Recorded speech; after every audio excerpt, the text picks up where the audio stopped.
Good morning. Thank you to Dr. Welsh for a kind introduction. Thanks, Professor Michael McKay, for inviting me to speak with you today, to McKay Bowman for all of his work with logistics and arrangements, to Noreen Sally for picking me up from the airport. Thank you to all the extraordinary comparative thinkers who are with us, as well as more generally, thank you to all of you for being here for this conference. I want to talk with you for the next 25 minutes or so. The students at LMU tell me I can keep their interest for about 20, 25 minutes, that it helps if I show pictures, and so I'll have those. I'm not going to be reading a paper. Scholarly texts rarely make good performative pieces, and as someone who lives and works in LA, I've been privileged to work with a lot of folks in film and television. Sad to hear that Bob Redford died yesterday. Here from Tuesday, yesterday from Provo. He was a Santa Monica boy who ended up living in Provo. For all these years. I spent 3 seasons working on The Story of God with Morgan Freeman, and Muhammad Zakaria, who's the other person, is this extraordinary American Muslim calligrapher. And it was fascinating because, when we were shooting this, I talked to the producer of the segment and said, when am I going to have a chance to run some lines with Mr. Freeman? And he just looked at me with this look on his face that, you knew he was thinking, oh, you poor dumb, and insert whatever expletive you want there. And he said, with all due respect, you don't have the acting chops to run lines with Mr. Freeman. So we're just going to tape you for an hour and see if there's anything we can use from that. And I was like, oh yeah, that's good. That's good. Nice reminder that those of us professors who think we have acting skills, it ain't nothing like A-list Oscar-winning actors. So I'm not going to be reading a paper. I'm going to be talking with you. I do put this up just to establish the street cred with the students. So yeah, it's how I roll. These are the people I hang with. We were able to bring Mr. Freeman to campus. So I want to tell a story about interfaith work. I come from a land, Canada. I grew up in Canada, grew up in Toronto, has a rich tradition of storytellers and songwriters. It was great to be after Professor Wickman. I really appreciated his panels, as I did the other two, his presentation, because for me, it's the singers. It's the songwriters. There was a question that someone had asked about, where's the poetry? Well, you have that poetry, except you call them songs. You know many more songs by heart than I know poems by heart. And I want to weave some of those lines from some songwriters into my work. And I want to start with the greatest songwriter that my country has ever produced. Not my nephew, Aubrey, that you know as Drake, even though I am wearing an OVO shirt, because I got to represent. It's not The Weeknd. It's not Biebs, even though Justin just got announced as, the second night of Coachella. I think the first night is Sabrina Carpenter, Bieber's the second night. Not even, I was talking to Rabbi or Rose, it's not the Blessed Lenny Cohen.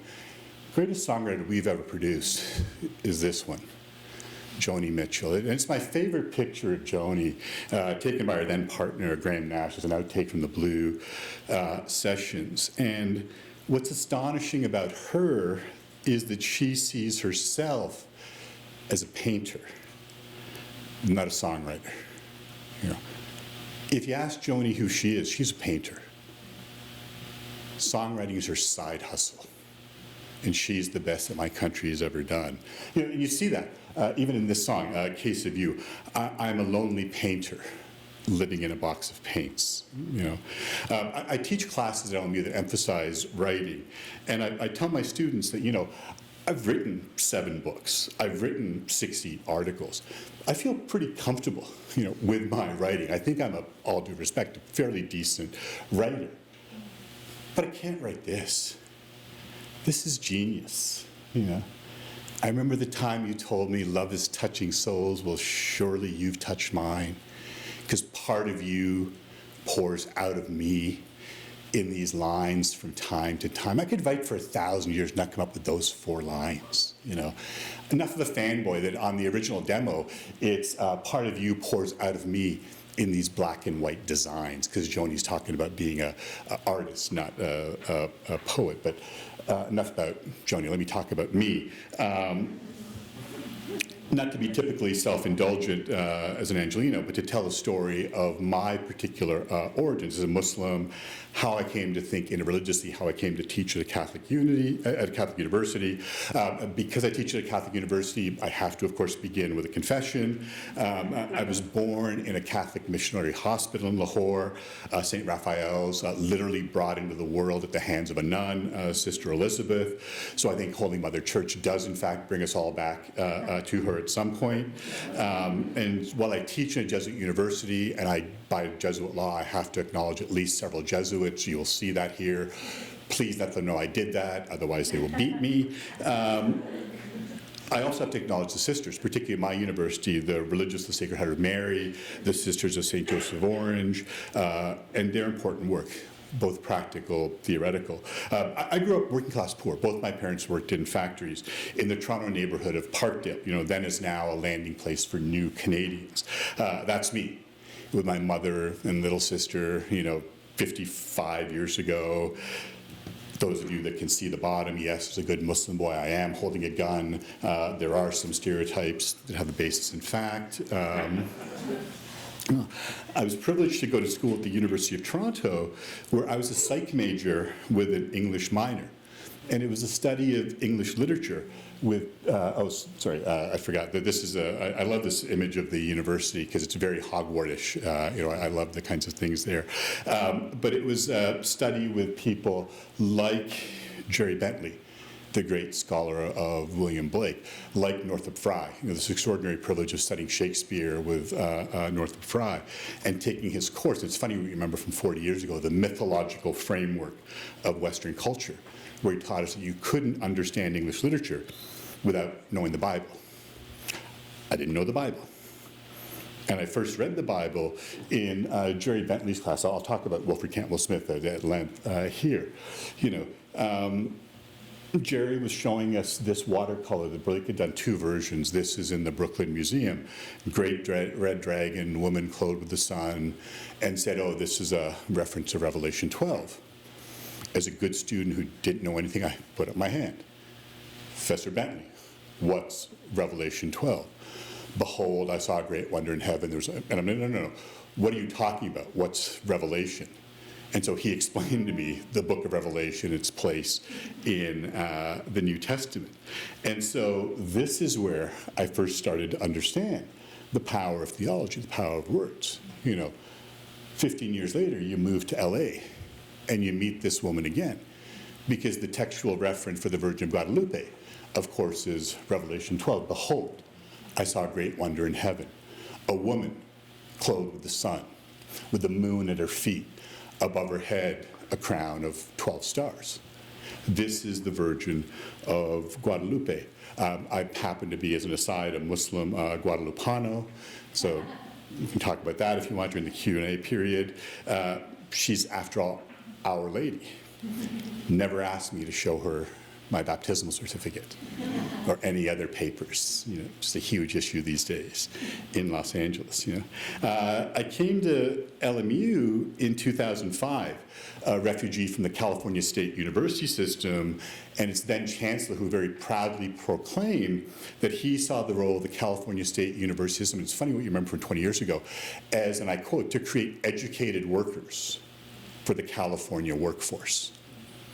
And I thought, I thought I was trying to create educated citizens for the world, not workers for California. Is there a place that I can do this?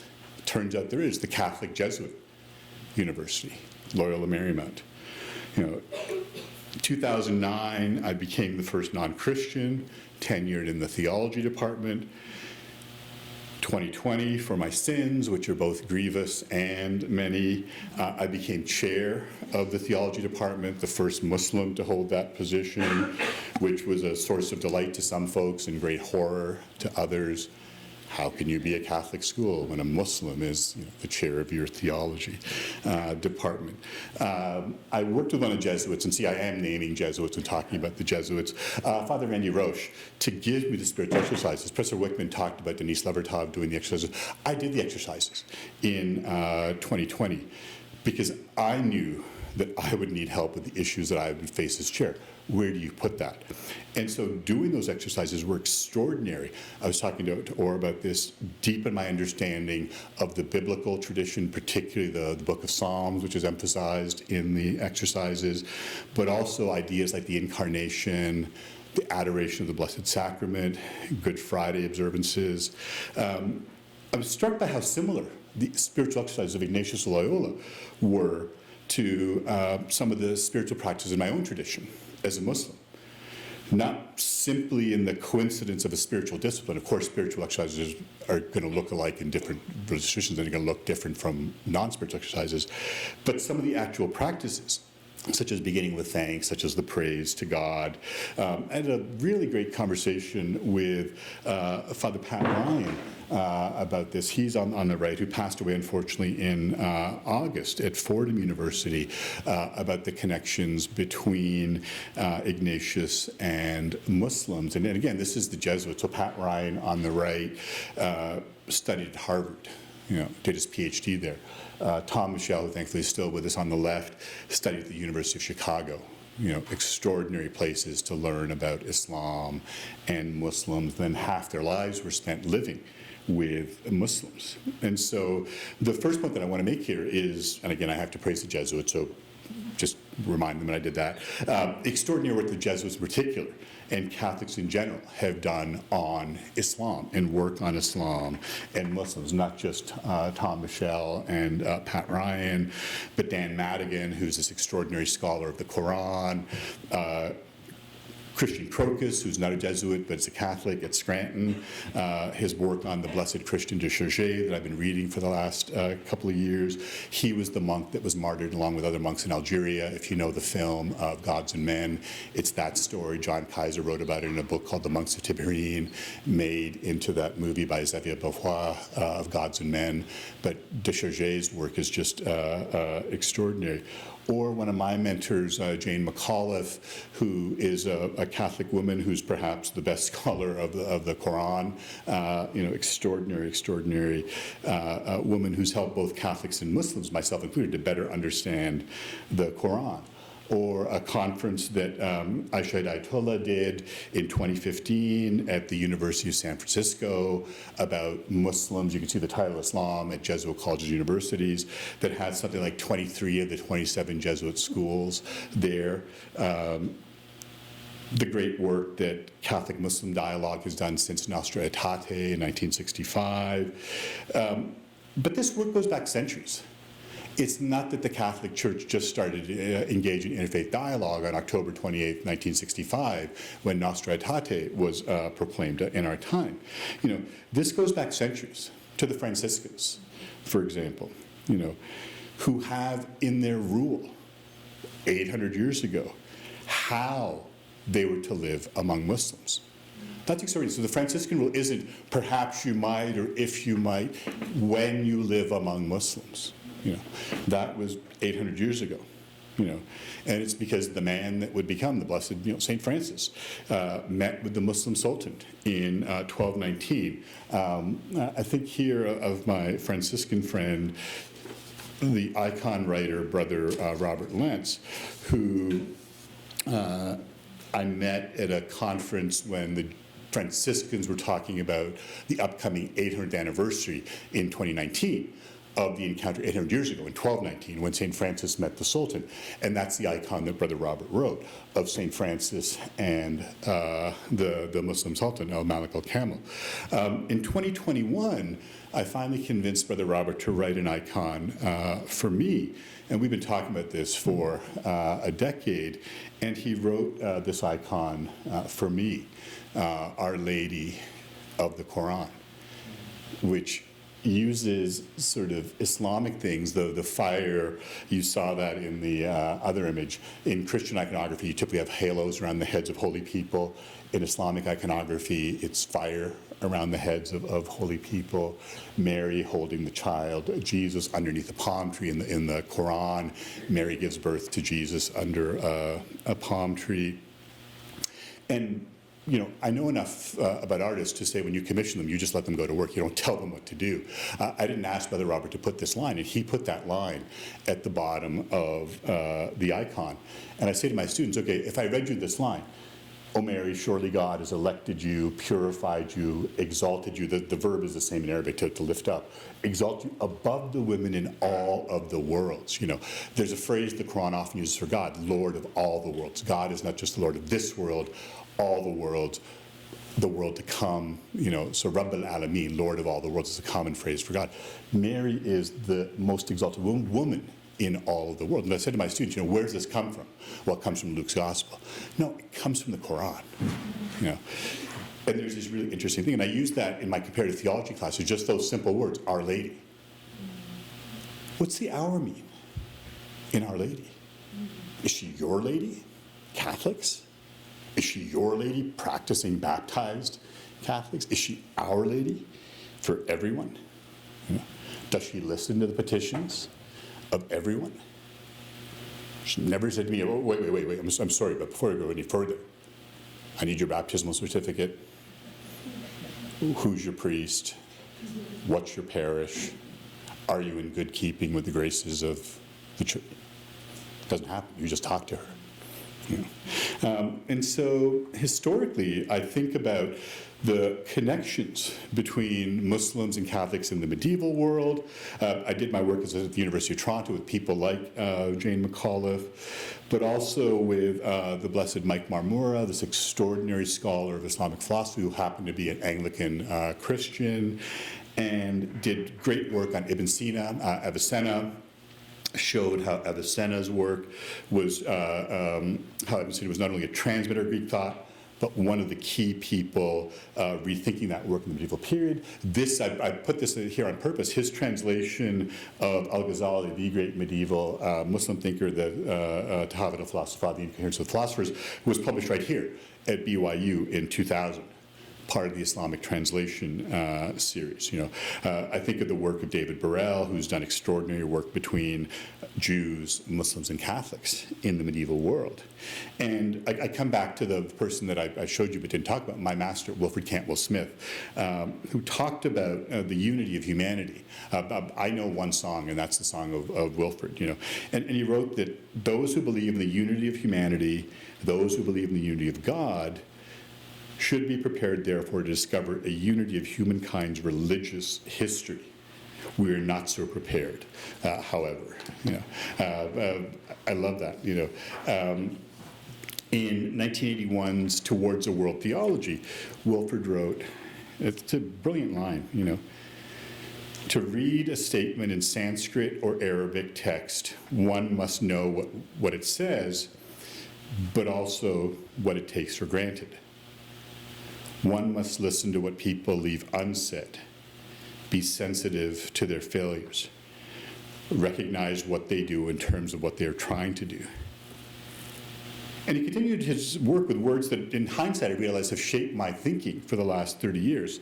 And he wrote this, again, this is Towards World Theology. Fundamentally, one makes a rather stupid historian if one fails to recognize that other people are, in fact, human beings like ourselves. And he's writing this in 1981. When I was in high school, the concern for universities was really a kind of scientific knowledge, something called objectivity. And that's what was so radical. If we do not see and feel that people with whom one studies are human beings like ourselves, as a teacher and as a scholar, one doesn't enable one's students and one's readers to see it and feel it, then one has failed as a historian, I'm reading from Wilfred again, has failed to understand, has failed to arrive at knowledge. If some wish to call this kind of humane knowledge unscientific, I do not mind. I would rather be on the right track than orthodox, And it's extraordinary, the kind of work that he did talking about Muslims and Christians thinking interreligiously, And a third point here that I want to make is that I don't mean to be impolite, ungrateful for the opportunities I have at LMU, but you have to talk about Catholics and Islamophobia, anti-Muslim racism. There's been great work done at Georgetown University, the Bridge Initiative, writings of Jordan Duffner, the writings of Axel Takash, who has this great article in Horizons, the Journal of the College Theological Studies. I'll close with that. That's really crucial. If you think about the discrimination that Muslims face, it's no different than discrimination that Catholics face. This famous Thomas Nast cartoon, American River Ganges, subtitled, I think it's the bishops and the children. You see the Catholic bishops with the mitres as crocodiles swimming towards these Protestant children, one of whom is holding the Bible. You can't tell in the thing, but the flag is flying upside down. This idea that the children are being at risk from the priests who are bringing this strange, exotic religion. It's no different for you here, within the LDS community. I was saying this to Mike, that this is my first time coming to Provo, but I read about this the first time I read about the LDS Church. Sherlock Holmes in the Valley of Fear. Not a great portrayal of the LDS Church.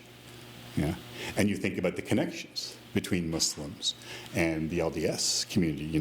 This was a marvelous book that was published, I think 20 years ago, again, here at BYU. But, I want to end, where I began with Wilford. And I love this. I'm reading that quote here. Our solidarity precedes our particularity and is part of our self-transcendence. The truth of all of us is part of the truth of each of us. It is self-consciously we who differ. I love that. The connections between us, the shared humanity here. I mentioned my friend Axel Takash, this brilliant article he wrote in Horizons, where he talked about Catholics and Muslims and says, a Catholic theology with Islam seeks to be interreligious by bringing these communities together to strive for the impossible, justice in the world. It's not just the book learning. It's how do you put that into practice. Thank you. I appreciate your time.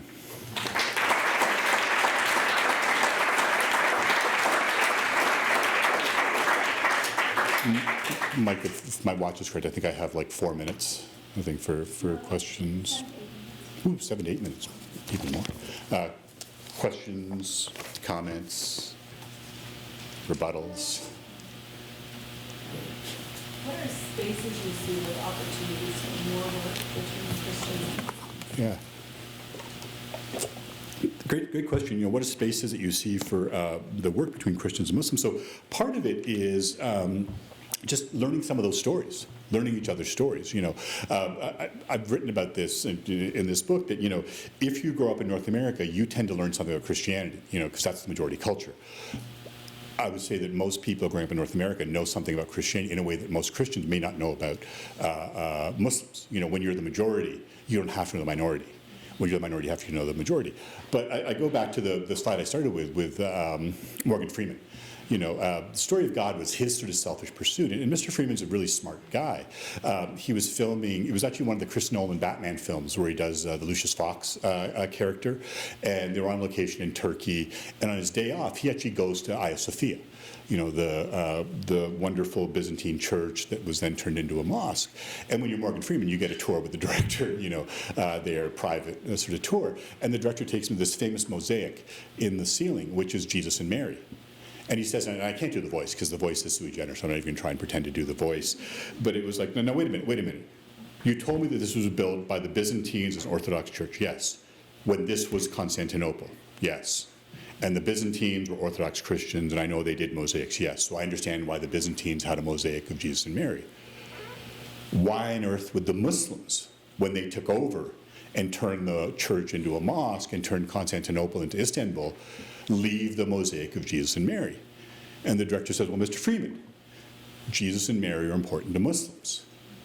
And he was like, I did not know that. And if that's Islam 101, what else don't I know? And so some of it, back to answer your question, is learning about those stories. Part of it is, what do you do in the world? You know, the connections there. It's not just that you have this story of Jesus and Mary, but what does that story tell you? What does that story command you to do in the world? You know, and so for our students, oftentimes, our Center for Service and Action is great because it's the actual projects. It's not the academic exercise we're talking about comparative theology. It's let's go to Skid Row and feed the hungry. You know, I was talking about this with Mike, that Steve and Judy Gilliland are the LDS couple in Los Angeles that do the real great work with Muslims. I remember the first time Steve taking me to like the Bishop's Storehouse, you know, and I was like, wait, what is this place? And as a working class kid, extraordinary for me to see this. To say that, yeah, we don't just give charity, like, okay, here's a bag of beans and, you know, yeah, but I don't need those. I need diapers.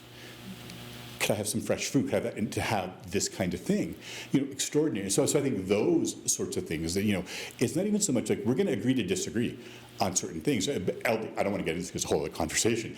LDS theology, you know, as I understand it in a very limited way, is not Trinitarian in the way that other Christian theologies is. It's much more, you know, the vision that the prophet has of Jesus and God. And so really interesting kinds of things. So you can talk about the theological stuff, but you can actually do the work. You know, what are folks on the ground doing about the issues that are in our community? Because we're commanded by our traditions to do this. I think that's really the key.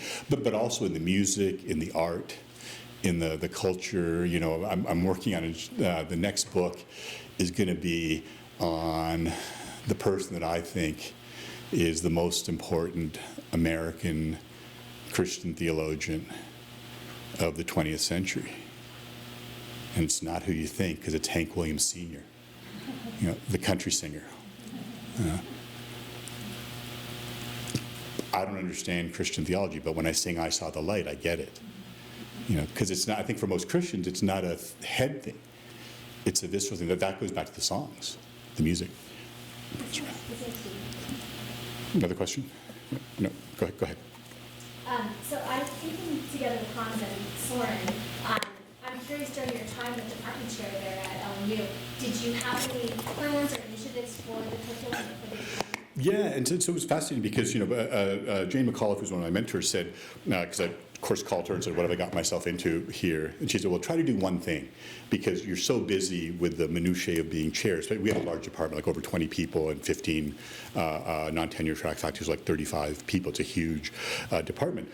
Try to do one thing. And I was like, okay, I really want to advance the mission of the university, you know, which isn't just about hiring Jesuits, although it's a funny moment of, I actually hired more Jesuits to teach than our previous, you know, chair was a lay Catholic chair, because you have the intentionality there. But it was emphasizing the kind of work that we do, because I think we are good teachers and good academics, but also back to the first question, engaged. You know, we have an engaged learning component to our core, and really trying to work very consciously on that and coming up with resources for faculty to be able to do some of those kinds of things. And so at the end of the term as chair, I put a thing together that said, okay, here's what we were able to do. You know, and it was, we hired these people, we tenured these people, we promoted these people, we started these kinds of initiatives there. And, you know, it really was fascinating, because again, you had some folks that like, but you have a Muslim who's chair of your theology department, how is that a thing? And then you have the Jesuits going, yeah, but that Muslim has hired more Jesuits to teach in our department, actively tried to search out Jesuits. And I come from, full disclosure, I'm here at BYU. We used to play in the same conference as you, the West Coast Conference, until you decided to taste the money, no offense, with the Big 12 there. But I understand athletics, college athletics. If you're recruiting a kid, you know, in senior year of high school, you're not going to get that kid because that kid's been recruited since he was like 9 years old, or since she was 9 years old. And so for me, recruiting the Jesuits started with the novitiate. So Frank Clooney at Boston College, who moved to Harvard, works with the novices. There's a novitiate in Culver City. And Frank brings me to meet the novices, like about 3 months in. And so I talked to them about theology, and you take a note of who are the ones that might go on and do stuff, because it's that question of, they're pulled in so many different directions, to work in Dolores Mission, to work, you may know the work of Father Greg Boyle with Homeboy Industries, Homegirl Industries, that kind of work. But of the ones that go into theology, yeah, I want to talk to you, I want to start recruiting you now. So 6 years later, when you take your vows and do this kind of thing, maybe you'll come to LMU, and so you pull a line straight out of NCAA recruiting, there, which a lot of folks didn't pay attention to. I think we're at our time there, so thank you all for your patience and attention.